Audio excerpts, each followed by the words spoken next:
Olá pessoal, bom dia, tudo bem? Vamos a mais uma aula aqui da nossa disciplina, tá? Logística empresarial e engenharia de tráfego, tá bom? Pessoal, antes da gente começar, né, eu sempre faço um breve recapitulando, né, com vocês, e aí depois a gente continua, a gente dá prosseguimento no conteúdo referente à aula de hoje, tá bom? Bom, a gente começou a disciplina lá atrás, falando da introdução, né, o que que vem a ser o conceito de logística, né? A gente viu que logística são fatores, são condições que a gente usa no nosso dia a dia, né? Então, independente de eu realmente estar atuando ou não, né, no, na área empresarial, no meu dia a dia eu acabo usando logística, de qualquer forma, pode-se dizer. Né? Então, o uso de logística no nosso dia a dia, ela se dá quando você fala, olha, vou me organizar para fazer uma coisa X, né, para eu chegar em tempo em tal lugar, para eu executar uma tarefa, a gente faz isso naturalmente, né? E a logística, gente, por mais que ela pareça, né, ser uma coisa tão diferente, né, tão nova e tão complexa, é simplesmente o ato de eu criar um planejamento para algo, implementar esse planejamento, né, e controlar as etapas e as etapas e a funcionalidade que esse planejamento está realmente tendo. Né? E a gente viu que para eu fazer isso numa empresa não é tão simples, né? Não adianta eu querer fazer isso numa empresa. Olha, implemente logística para mim. Né? O que que eu faço? Não sei. Né? Se eu falar implemente logística, fica muito solto, fica muito abrangente, fica muito complexo de eu tentar fazer isso de uma forma geral. Eu preciso de ferramentas, de mecanismos, né, que me permitam pelo menos tentar segmentar essa ideia. Né? Como assim? Né? A gente viu que a gente tem logística de aquisição, né? Logística de produção e logística de distribuição. E qual que é a diferença principal entre esses sistemas? Né? Bom, o pessoal que faz logística de aquisição são as pessoas que vão fazer aquela logística, né? De adquirir o produto, de verificar a qualidade do produto. Então, seria o setor da empresa ou da obra que vai comprar a matéria-prima, que vai falar, olha, a gente compra a matéria-prima, a gente verifica se a qualidade dessa matéria-prima está adequada, né? E com base nessas verificações, a gente tem que fazer isso tudo pensando no quê? Né? Qual que é a quantidade de matéria-prima que eu tenho que comprar? Então, eu segmento a empresa, eu falo, bom, alguém vai cuidar só de aquisição. Então, eu vou organizar isso. Organizar em que sentido? Quais são os fornecedores que eu estou usando? Esses fornecedores são bons? Qual que é a qualidade do material que eu estou recebendo? Qual que é o custo? Tá muito caro? Tá barato demais? Todos confiando da qualidade do material? O que que acontece? Então, eu começo por aí. Né? Depois eu vou para a logística de produção. A logística de produção seriam as pessoas, etapas ou processos na qual estão vindo eu pegar minha matéria-prima e fazer virar o produto que eu quero que vire, né? Seja ele uma obra, seja ele a produção de qualquer coisa, né? Seja a produção de um shampoo, o que quer que seja, qualquer setor da indústria, tá? Que eu queira, né? Que seja, tá? E por fim, a gente tem a logística de distribuição, que eu falei para vocês que para a construção civil, né, ela não se aplica tanto. Porque depois que eu construo, eu não vou distribuir não vou distribuir minha obra, né? Ela fica lá intacta. Esse pessoal é responsável por cuidar, né, da ideia de como que esse produto vai sair, qual que vai ser o centro de distribuição, quais que são os meios de transporte que vão ser utilizados na entrega, né, e tudo mais. Quando eu penso nisso, né, que eu tenho esses setores da logística e com meios de transporte entre eles, eu penso numa cadeia de suprimentos, que é um outro conceito que a gente tratou, né? E essa cadeia de suprimentos, ela sempre está precisando de meios de transporte. Então é por isso, né, que a disciplina chama logística empresarial e engenharia de tráfego, porque está tudo envolvido. São duas coisas que não se separam. Logística empresarial sempre está associada, né, com engenharia de tráfego. Engenharia de tráfego sempre vai estar dependendo de questões logísticas empresariais. Né? Não são duas coisas separadas, né? São duas coisas que caminham lado a lado de qualquer jeito, tá bom? E aí a gente viu um outro setor da logística, né, que é a de pós-vendas, que é o cuidado com o consumidor após a venda, e ela reversa. Quando eu pego uma matéria-prima, né, um material, perdão, não matéria-prima, que é um material que já teve o seu uso terminado, né? Isso aqui não usa mais para nada, vai virar resíduo, vai virar lixo, seja porque quebrou, seja porque acabou a vida útil.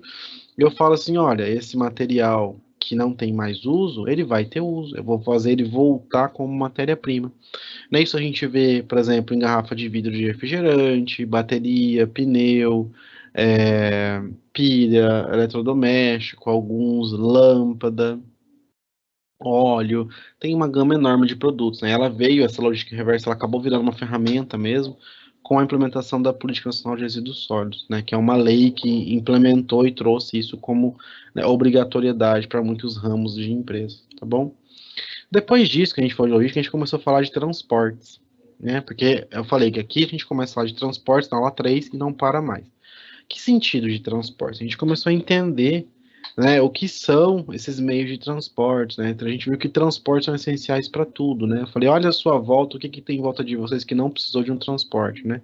É muito difícil, né? Só sei que você tem um item que você foi lá numa horta, num pé de árvore, em algum lugar você colheu com a sua mão e levou a pé até a sua residência.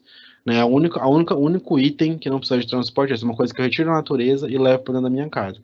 Se não for assim, se eu comprar esse item de alguém e for embora a pé, para ele chegar na loja, ele foi para algum meio de transporte. Né, tudo que a gente come, basicamente, que é comprado, depende de transporte. Tá? Então, os transportes são essenciais para a manutenção da sociedade como está e para o desenvolvimento dela. E a gente viu que tem 5 modais, né? O rodoviário, o ferroviário, o aquaviário, o aéreo e o dutoviário. E aí eu comecei, né, a falar para vocês a ideia de intermodalidade, que seria o ideal. O ideal não seria a gente pensar assim, olha, a gente vai focar só em um modal, como acontece no Brasil, né? A gente vai pegar e vai usar o melhor que cada modal tem a oferecer. Né? Nós vimos um gráfico, né, que relaciona, né, 5 características dos modais e os pontos positivos e negativos de cada um. A gente viu que para cada situação tem um modal que é melhor. Então a ideia não é eu ter um modal que vai salvar a vida de todo mundo, é eu ter uma combinação ou vários modais que, utilizados de maneira combinada, vão levar o menor preço, né, com o menor tempo. E aí no Brasil isso não acontece, né? A gente tem no Brasil uma quase que total, né, utilização somente no modal rodoviário, né? A gente falou até na aula passada, a gente vai falar hoje também, né? Tinha falado, aí na aula passada a gente começou a falar do modal rodoviário, né? Das principais características, dos principais usos, né? As vantagens e desvantagens. E a gente vai ter aulas, né, separadas para cada modal, para a gente conseguir, né, de fato, ir destrinchando. A gente viu que o modal rodoviário, né, ele surgiu, alavancou, principalmente depois de 1950, quando teve lá a implantação da refinação de petróleo aqui no Brasil, porque até então o petróleo era importado, os carros eram importados, então começou a implantar petróleo no Brasil, começou a produzir, refinar aqui, extrair aqui, então caiu o preço, né, isso em 1950, 60, começou a ter indústria automobilística aqui no Brasil também, né, e aí começou a alavancar, e o ferroviário, que na época era muito forte, foi ficando de lado. Então a gente viu varreu de maneira geral isso na aula passada, a gente continua a aula de hoje, né, a gente termina a aula de hoje, né, eu tive que segmentar isso em 2 aulas, porque era muita coisa, ia ficar muito corrido, a gente acaba terminando na aula de hoje, né, o modal rodoviário, tá? Então, continuo falando, né, do rodoviário, das leis, classificações e frotas. A gente já falou a aula passada bastante coisa, hoje a gente continua isso. Bom, você já me conhece, já sabe que qualquer coisa que tiver dúvida, quiser perguntar alguma coisa, né, pode ficar à vontade aí, pode perguntar a hora que quiser, tá? Não tem problema. Ah, eu vi agora aqui, pessoal, né, que o Cláudio e o Paulo mandou bom dia. Vamos lá, né? Vamos falar, gente, de frota. Vamos começar a falar de frota, né? Então, com a realização de um recadastramento em 2010, não sei se vocês lembram disso, que teve uma época que teve um recadastramento dos veículos, para eles terem uma noção do perfil dos veículos do Brasil. Isso foi feito também para os caminhões. A gente está falando bastante de carga, né? Depois, no terceiro e quarto bimestre, a gente vai falar de bastante de mais de transporte de passageiros. Por enquanto, a gente está focado em carga, né? A NTT, ela constatou que tem uma média ponderada, né, de idade dos caminhões no Brasil está no patamar de 16,4 anos, a média ponderada. né? Então, vocês sabem que tem veículo muito mais antigo, né? Então, de forma estratificada, Dias fala o seguinte, que a idade média do caminhão dos autônomos, que é os profissionais que trabalham, né, por si, é de 24,9. Pode-se falar 25 anos, né? Então, são que ver que são caminhões mais antigos, né? As empresas de transporte isso já cai bem, já cai para 13,4 anos, né? E dos de cooperativa 17. Você consegue ver, a gente tem uma frota muito antiga. Por eu ter uma frota muito antiga, isso afeta de certa maneira o frete, porque eu acabo tendo um frete mais caro, porque vai ter mais manutenção, são caminhões que estão sujeitos a dar mais problema, né? Tudo isso vai influenciar de uma certa forma, né, o meu frete. Tá, e aí muita gente fala assim, ah, professor, mas qual que seria uma saída, né? Eu não sei de verdade, assim, praticamente dizendo, qual que seria a melhor saída. Por quê? Porque internacionalmente, né, o padrão deles é o seguinte, a frota com 10 anos tá ok. Passou disso já não é mais tão bom, né? Desde que o sistema de infraestrutura das estradas seja satisfatório. A gente viu na aula passada que a gente não tem um sistema de infraestrutura satisfatório. Então a gente não tem nem a frota em condição satisfatória e nem a estrutura, né? Ah, professor, por que que a gente não faz igual? Eu já vi muita gente sempre fala isso, né? Ah, por que que a gente não faz igual na Alemanha? Ou igual no Japão, que tem uma lei que fala, olha, né, os veículos que têm mais de X anos não podem mais circular. Seria perfeito, né? Seria impecável. Mas já parou para pensar, será que todo mundo vai ter condição de trocar? Porque os trabalhadores autônomos já têm uma frota mais antiga, por quê?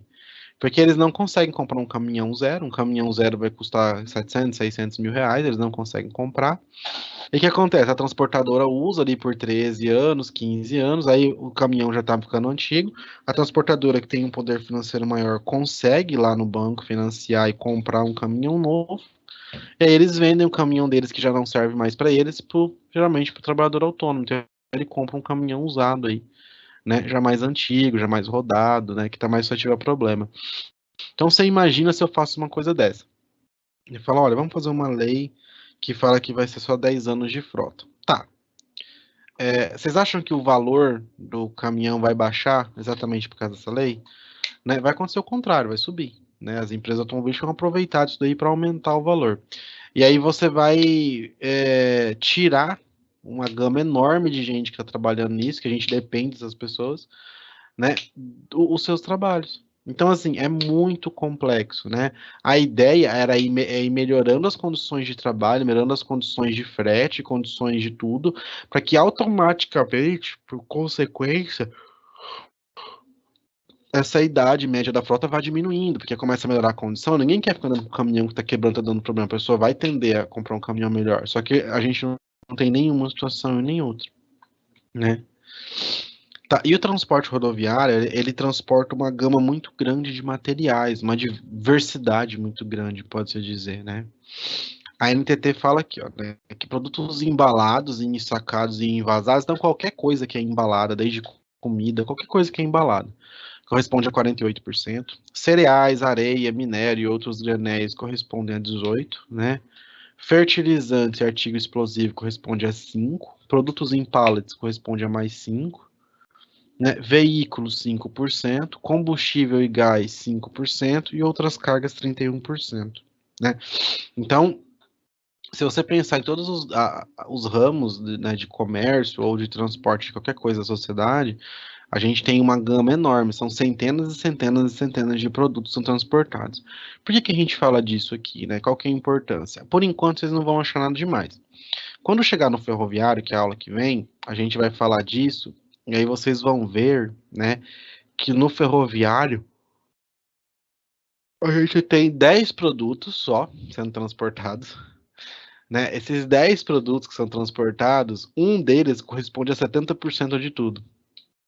Você começa a ver um nicho que está muito especificado e que eu não tenho nenhuma gama de atuação porque não é um modal que foi deixado de lado, né? Então, hoje o modal rodoviário, por ele ter essa gama enorme, isso mostra que ele realmente é o mais utilizado, porque quase tudo depende dele. Tá? Ele é muito importante, que o transporte rodoviário ele é de fundamental importância à medida que reduz distâncias e permite o intercâmbio de bens entre mais diversas comunidades. Por quê? Porque eu não consigo ter linha de trem. A gente não tem uma malha viária, né, ferroviária grande. Eu não consigo ter linha de trem para todas as cidades. Eu não tenho aeroporto das cidades. Eu não tenho porto em todas as cidades. Eu não consigo transportar. O rodoviário consegue ir para quase qualquer lugar, né? Então, a vantagem principal desse tipo de transporte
trem, a gente não tem uma malha viária, né, ferroviária grande, eu não consigo ter linha de trem para todas as cidades, eu não tenho aeroporto das cidades, eu não tenho porto em todas as cidades, eu não consigo transportar. O rodoviário consegue ir para quase qualquer lugar, né? Então, a vantagem principal desse tipo de transporte em relação aos outros modais está no fato dele apresentar a possibilidade de deslocamento porta a porta.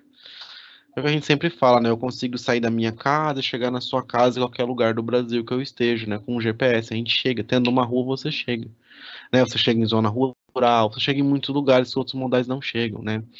E aí, o que que alavancou muito isso, né? São as vendas via internet e no comércio, no e-commerce, né? O comércio eletrônico, que tem esse meio de transporte para atender a necessidade do consumidor. E realmente, né? Quando eu quero ter uma entrega rápida, não tem como eu fazer isso com outro modal, ou entrega rápida porta a porta, não tem como eu fazer isso com outro modal que não seja o rodoviário. Nossa principal crítica como engenheiros, né, no modal rodoviário vem no fato dele ser utilizado para commodities, né? Essa grande gama, né, de commodities sendo transportados pelo modal rodoviário, enquanto a gente tem outros modais mais eficientes e muito mais baratos, que iam baratear, né, quase tudo no mercado. Então, aquela coisa que eu sempre falo, para cada modal tem o produto certo, tem os locais certos, né, as condições adequadas a utilizado. E a ideia seria usar todo mundo junto, esses modais e se interagirem de forma que se ajudassem, trabalhassem de maneira, né, intercalada aí entre eles, tá bom?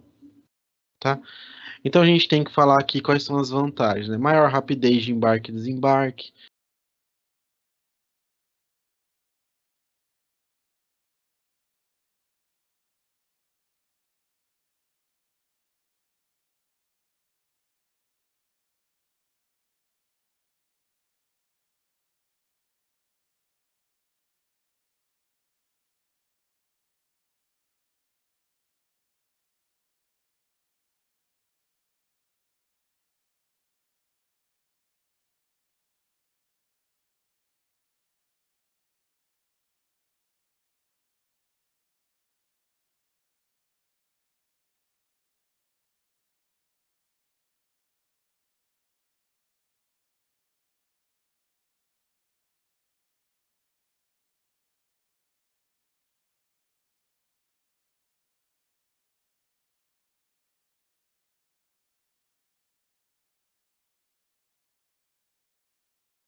Produto certo, tem os locais certos, né, as condições adequadas a utilizado.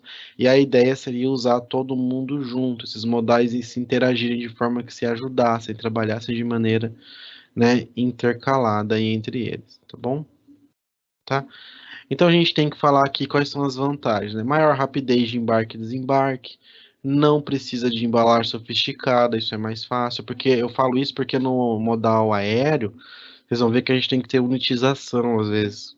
Então eu quero transportar algumas coisas, eu não posso mandar solta, eu tenho que criar uma unidade geral para ir essa unidade eu transportar. Então já vai me complicando, né? Esse tópico aqui ele é polêmico, tá? Ó, esse possui tarifas mais acessíveis comparado a outros modais. Eu deixei, porque tá assim no material de vocês. Eu acho que, na verdade, eu entendo o que o autor quis dizer, mas eu acho que a forma certa de dizer é assim, não possui as tarifas mais caras entre todos os modais. Porque se eu pensar no aéreo, ele realmente é mais barato. Mas se eu pensar no ferroviário e no hidroviário, eles são muito mais baratos, né? Então ele não possui as tarifas mais acessíveis comparadas aos demais modais. Ele só não é o mais caro de todos, né? A ideia é essa. Então cuidado. Eu deixo porque depois vai que vem para vocês alguma coisa na prova, né? Algo do tipo falando. Aí vocês vão falar assim: ah, professor não falou isso. Ou ah, o professor falou que não é verdade. Então tá aqui, né? Saibam que é isso que tá escrito, mas eu entendo o que a pessoa quis dizer, né? Então não é que ele é o mais barato, ele só não é o mais caro. A ideia é essa, tá? Ele propiciona a possibilidade de serviços personalizados, né, tanto para quem envia como para quem recebe. Até uma curiosidade, né, para comentar aproveitando esse tópico, né? Um exemplo bem bobo, né, é o iFood, né, por exemplo. No iFood, eu descobri isso esses dias atrás, né, nem sabia que isso existia, pela verdade. Você consegue ter um serviço de entrega para quem é personalizado. Então eu posso colocar lá, olha, digamos que eu saia aqui da universidade hoje meio-dia, então meio-dia e 20 eu tô na minha casa.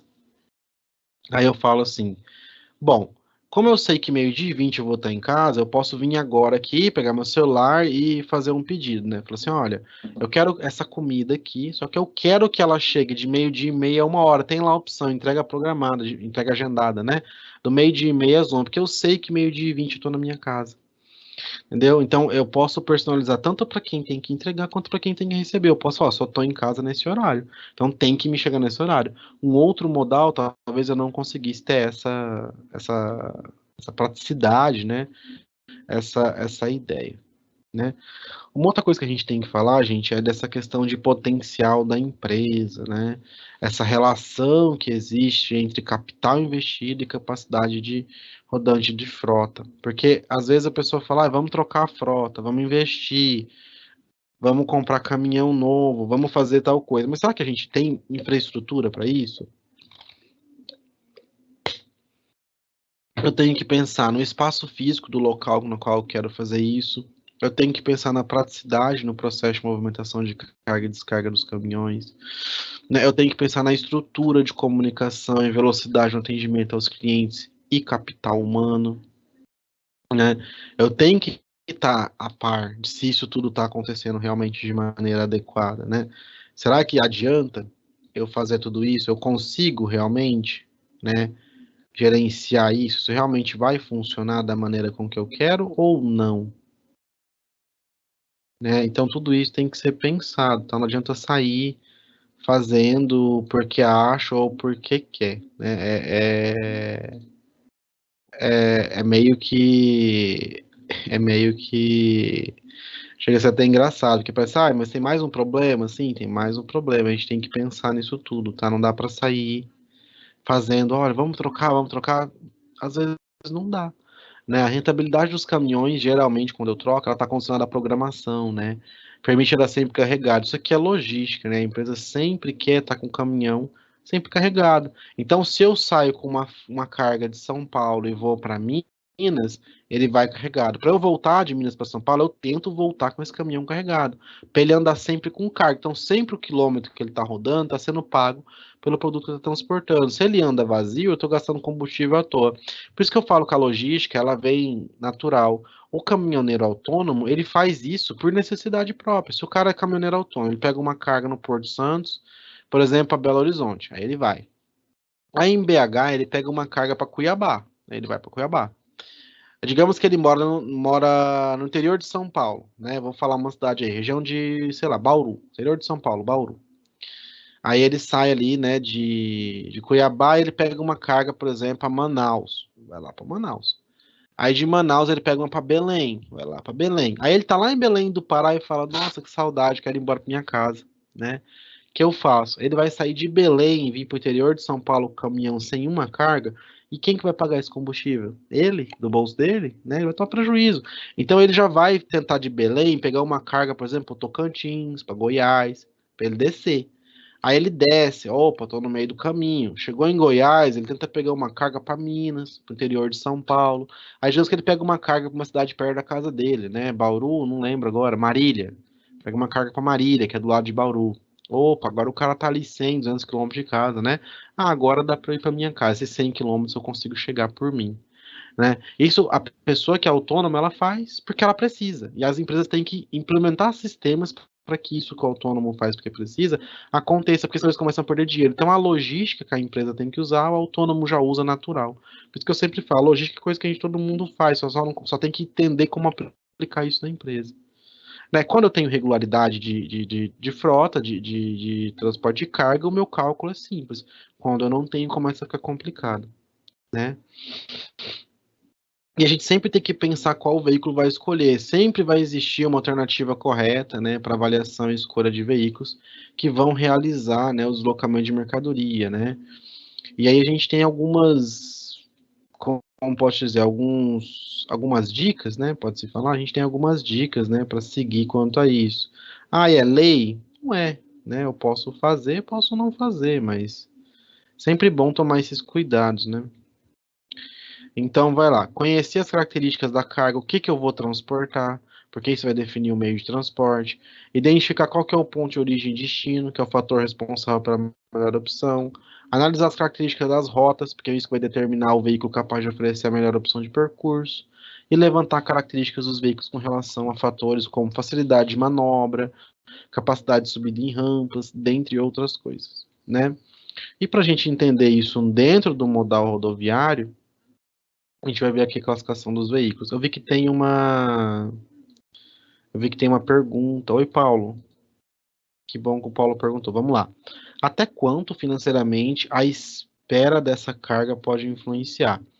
Paulo, aí depende, né? Porque uma empresa, ele já tem que ter um sistema que ele saia com uma carga e volte, né? Então, assim, olha, a gente vai mandar uma pessoa que trabalha aqui sair de Santos, São Paulo, e ir até Belo Horizonte, e ele vai voltar para São Paulo com uma outra carga. A transportadora não perde tempo.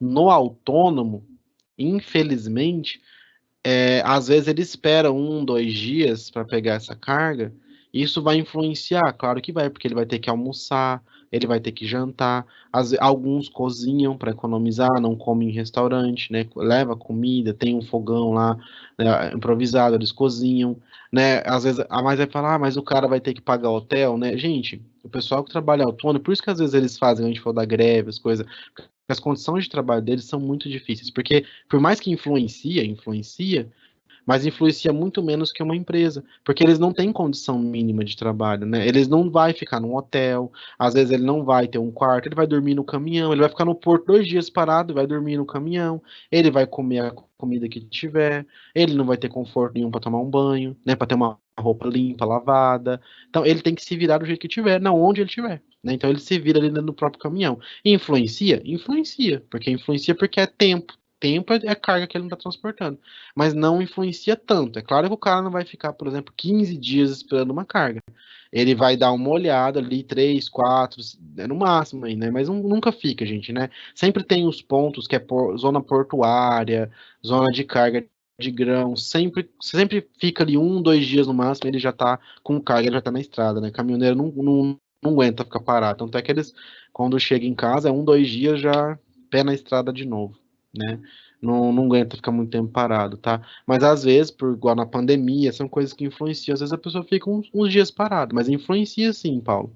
Mas o caminhoneiro autônomo não tanto quanto a empresa. A empresa não pode ficar parada lá 3 dias esperando, né? Se não tem nada, a empresa volta embora. E aí vai gastar combustível.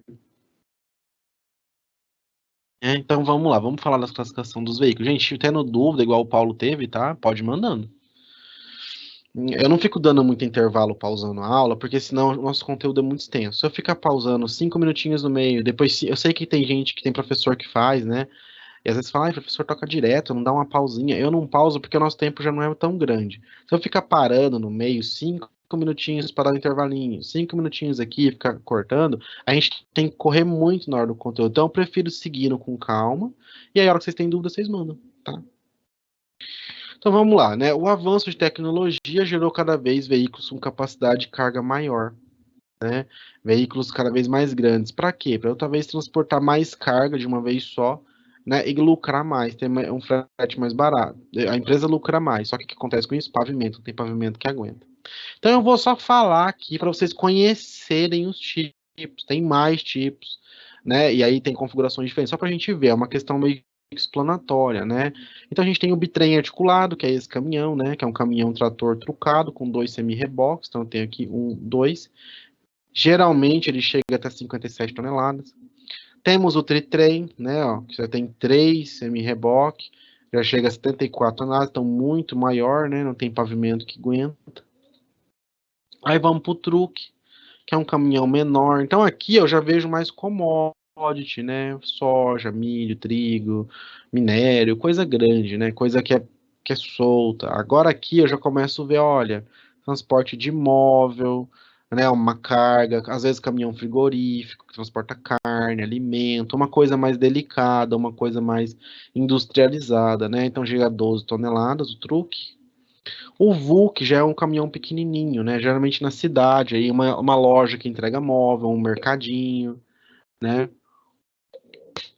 uma transportadora que vai entregar alguma coisa, geralmente ele vai chegar até umas 3 toneladas, né, o VUC já é menor, né.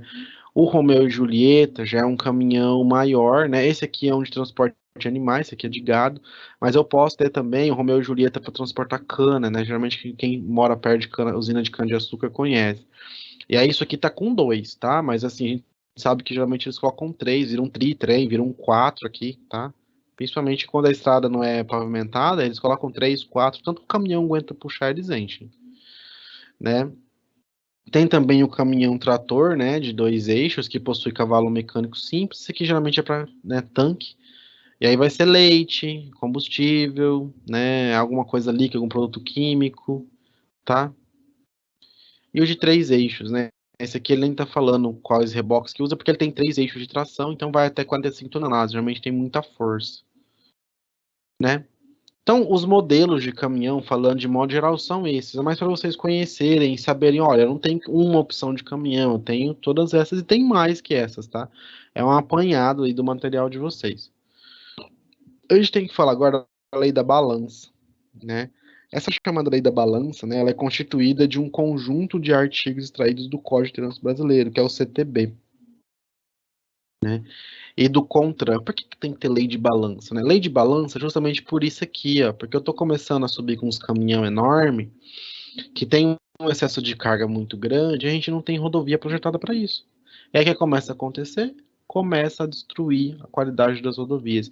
Então, certas rodovias colocam balanças, né, no meio do trecho, para que os caminhões tenham que passar para essas balanças ser pesadas. Se eles tiverem com uma carga muito acima do que o permitido por lei na rodovia, multa, prende carga, prende caminhão, né? Apesar de que eu passo por várias balanças de vez em quando, eu nunca vejo balança funcionando, sempre estão paradas, né? Mas, teoricamente, é para isso acontecer. Então, toda a normatização de dimensões, pesos e capacidade de caminhões para transportar para o transporte rodoviário de cargas, ele tem início na determinação do peso bruto total, que é o PBT, perdão. Essa informação é definida pelo fabricante. Então, tem que saber o peso do caminhão sem carga e o peso do caminhão com a carga, porque isso aí vem no documento, fica guardadinho. Porque na hora que a fiscalização pesa, ó, ela vai pesar o caminhão e a carga, deu 60 toneladas. Tá, o caminhão pesa quanto? Ah, o caminhão pesa 10, então tem 50 de carga. Aí eles vão ver, olha, a rodovia permite só passar 40, multa, né? Prende a carga, prende o caminhão. É geralmente isso que acontece, tá? Então ela precisa estar correta no momento de fiscalização, nos pontos de pesagem, e vai confrontar o documento, né, do meio de transporte com o peso bruto que está acontecendo, né? E aí tem um problema, né? Somente veículos com acima de 16 metros que pode transportar carga de mais de 45 toneladas. Por quê, professor? Porque lembra da regra da física? Pressão, em pavimentação vocês veem isso, né? Pressão é força sobre área. Se eu tenho um caminhão comprido, quanto mais comprido, maior a área que esse caminhão tem de contato com o pavimento. Então, quanto maior o comprimento do caminhão, menor vai ser a pressão que ele exerce no pavimento. Então, eu quero ter um caminhão pesado, acima de 45 toneladas? Quero. Então, tem que ser maior que 16 metros. Não pode ser um caminhão curtinho. Porque se deixar, o pessoal coloca um caminhão curtinho, porque tem menos reboque, é mais barato, e aumenta a altura dele. Fica aquele peso enorme de tudo aplicado num ponto só do pavimento. Então isso gera uma deformação muito maior do meu pavimento, tá bom? E aí, né, a gente entendeu agora a lei da balança, os tipos de caminhão, vamos entender como que é feita a composição de tarifas e custos. Né? Aí vocês vão começar a entender por que que aquela briga do frete lá acontece, né? Por que gera tanta confusão, né? Quando eu vou falar de frete. Bom, né, a composição de tarifa e de custo, ela é feita pela lei de mercado. Né? Ela é gerida, vou dizer assim, pela lei de mercado. Como assim? Né? Regida, perdão, não é gerida. Regida pela lei de mercado. Como assim? Não tem uma lei que define nada, né? Fala, olha, o frete não pode ser menos que isso, o frete não pode ser mais do que tanto, não existe, né? O valor do frete é definido por lei de mercado. Quem oferece o frete mais barato transporta mais. Basicamente é isso, né? Então, né, o valor do frete, ele vai ser definido pelo transportador que oferece o serviço, né, e o embarcador que contrata. E essa tarifa, eu estou falando aqui de empresas, tá? O trabalhador autônomo, ele tem que ver, ele geralmente define o frete em função de combustível de manutenção, ponto. E aí o salário dele, ele vai tirar, né, o lucro ali, a percentual. Olha, o frete ficou R$ 5.000, o cara gasta 3 de combustível, gasta mais, sei lá, vou falar 200, 300 de manutenção, não estou jogando valores, 500 de manutenção, e aí ele tem 1.500 dele, que é dele, ele não tem funcionário, ele não tem empresa. Estou falando para transportadoras, que é o nosso, né, para a gente entender que já que é logística empresarial, a gente está falando de transportadoras, de empresa. Tem a questão de frete peso, frete valor e taxa, são tudo coisas que influenciam, né? Frete peso vai ser a mensuração do quê? De gasto operacional dessa empresa, né? Custo operacional, administrativo, né? Custo de transferência, custo fixo, custo variável. Então, o que que é isso? O salário do motorista, né? Que é a remuneração mensal, mais os encargos sociais trabalhistas que tem a ver, que tem com isso. Licenciamento do veículo, eu tenho que pensar que esse caminhão tem um licenciamento anual para ser pago, tem um IPVA que vai vir, que é caríssimo. Se o IPVA de um carro de R$ 100.000 vem em 5.000, você imagina o IPVA de um caminhão de 600.000, quanto que não vem. Então eu tenho IPVA de caminhão para pagar. Se o caminhão tiver menos de 20 anos, né? Se tiver mais de 20 anos, eu não tenho. Tá? Seguro. Transportadora tudo tem seguro, porque se o caminhão quebra lá, não sei na onde, com uma carga, o que ele faz? Tem que ter uma seguradora, que ela vai lá, reboca esse caminhão, leva outro, transfere a carga. Então isso tem um custo mensal, pensando, né? E eu tenho também custo variável. O custo variável ele muda conforme o veículo anda. Se o veículo anda mais, tem mais custo variável. Se o veículo anda menos, tem menos custo variável, né?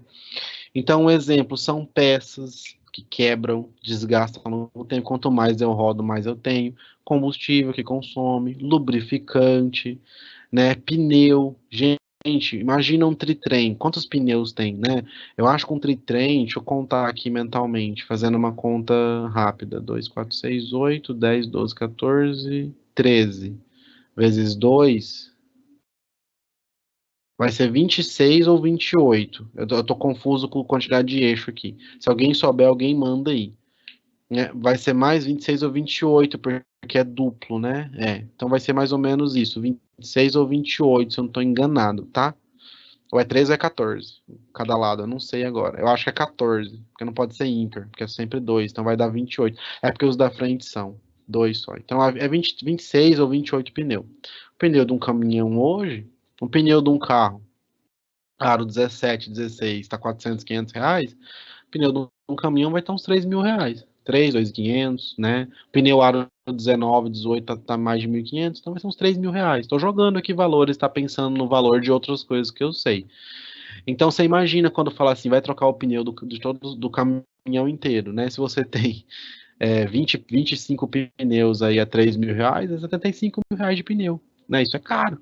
Você imagina para o autônomo trocar, ele não consegue, faz recalchutagem, ele não consegue trocar de uma vez, né? Tem que ir trocando aos poucos, tá? Tem gasto administrativo, né? Que às vezes são despesas que a empresa tem interna, tem salário da equipe de escritório, tem encargo social, né? Atributo que a companhia tem que precisar pagar ao governo para ter condição de operar. Tem o lucro que o dono da construtora ele quer ter um.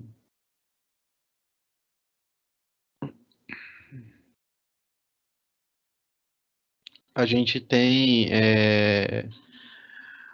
a gente tem, né, também, por exemplo, o dono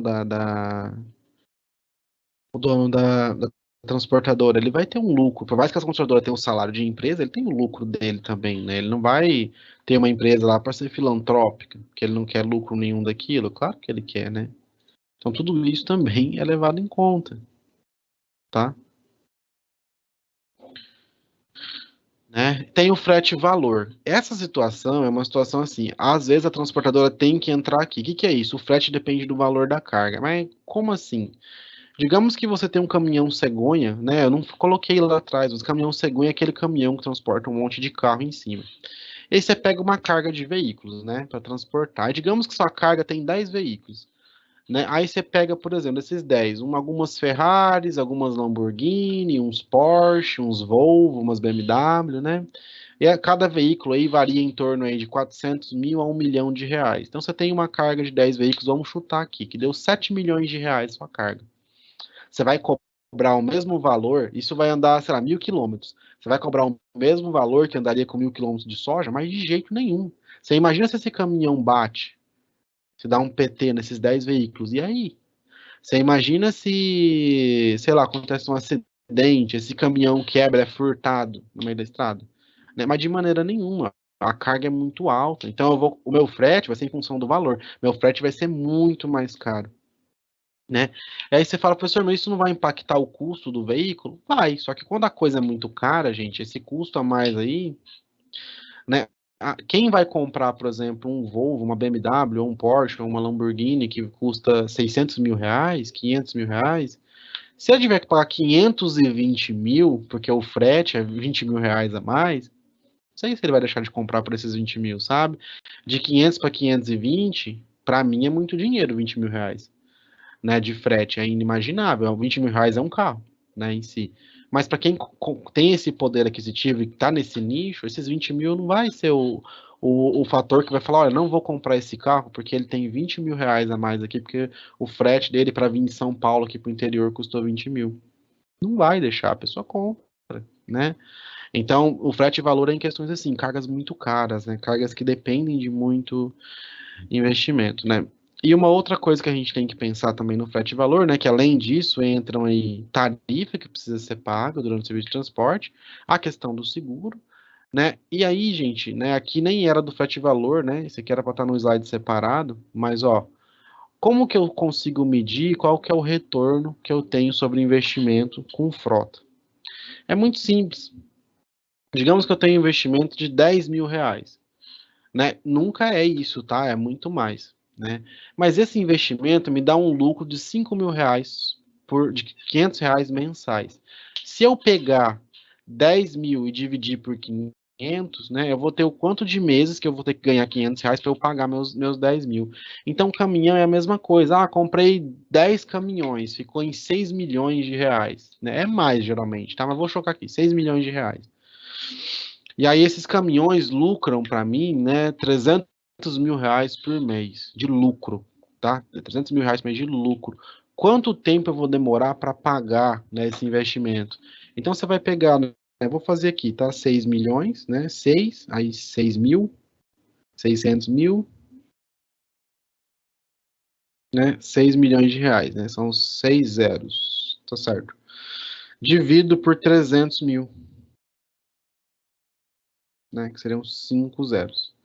Aí você para, outra, deu 20, então demoraria 20 meses, né? Esses caminhões iam trabalhar 20 meses para eles pagarem o investimento que foi feito neles.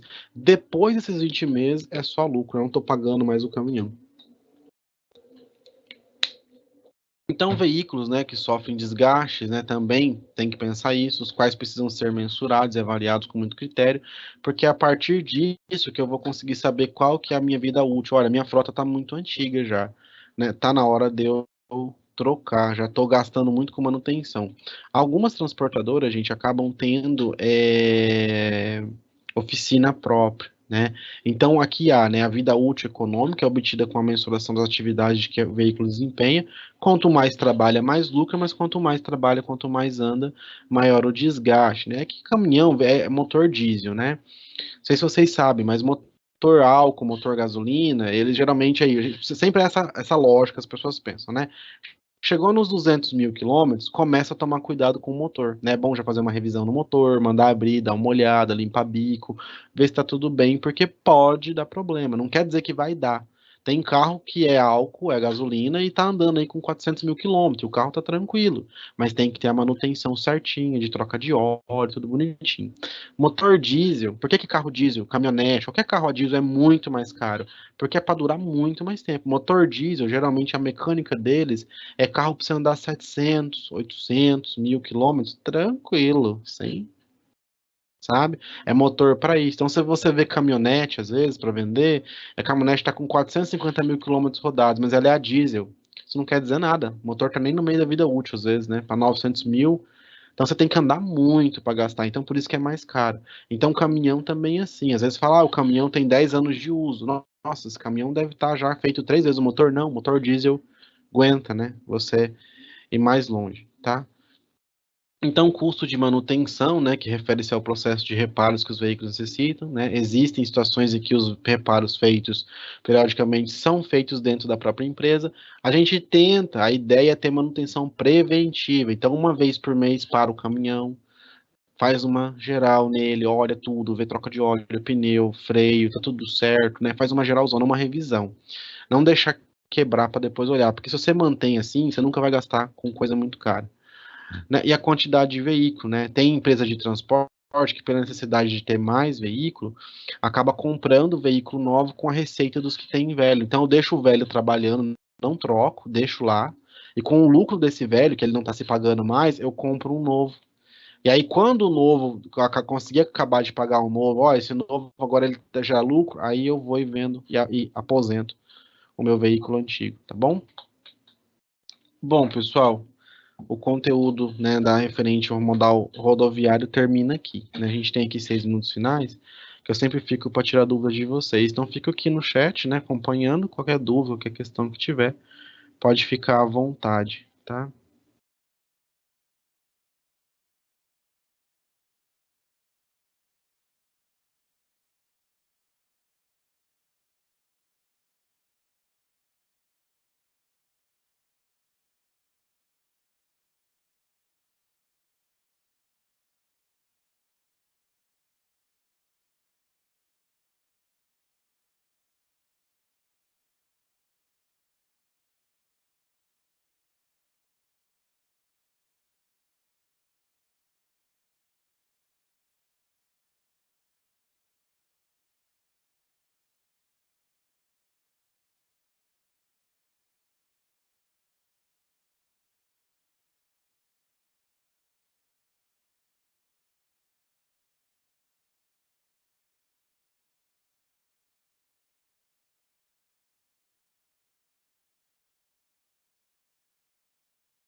Não tem nenhuma dúvida, tá certo mesmo?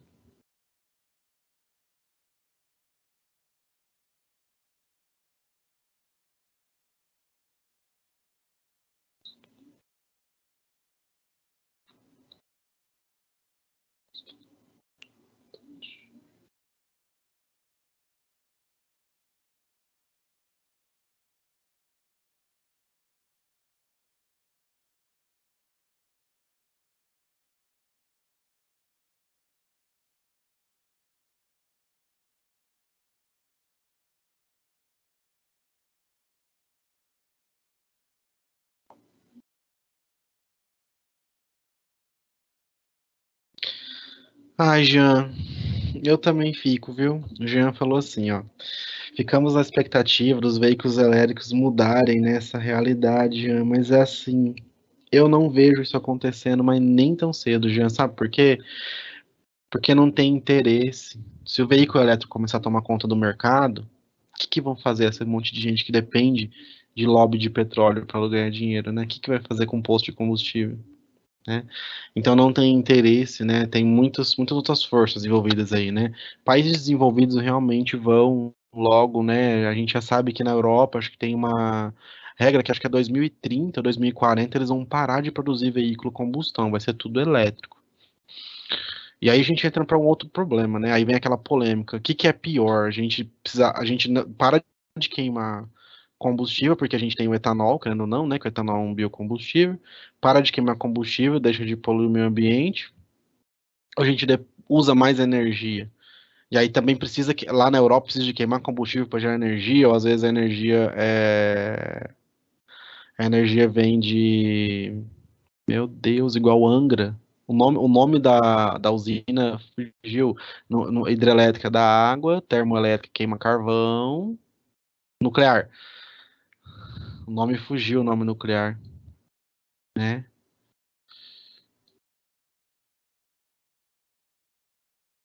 Ué, Jorge, mas tem que tirar dúvida agora. Na prova ninguém tira dúvida, não.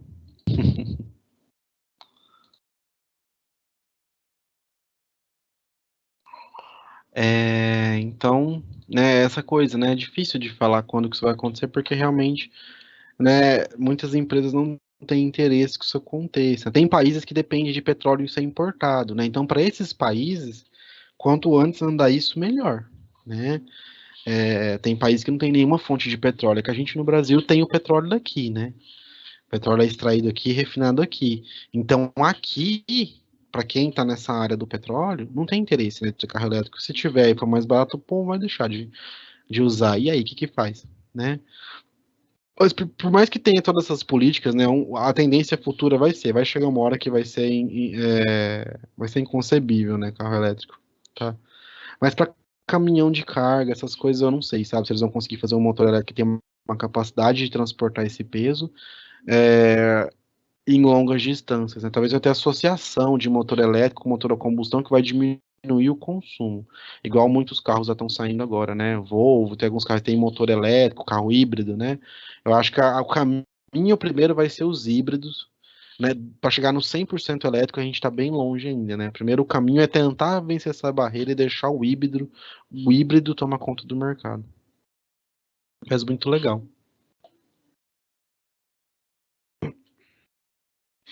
Bom, gente, então a gente encerra por aqui a aula de hoje, tá bom? Obrigado a todos aí pela atenção, tá? Bons estudos, se cuidem, até a próxima, pessoal. Tchau, tchau.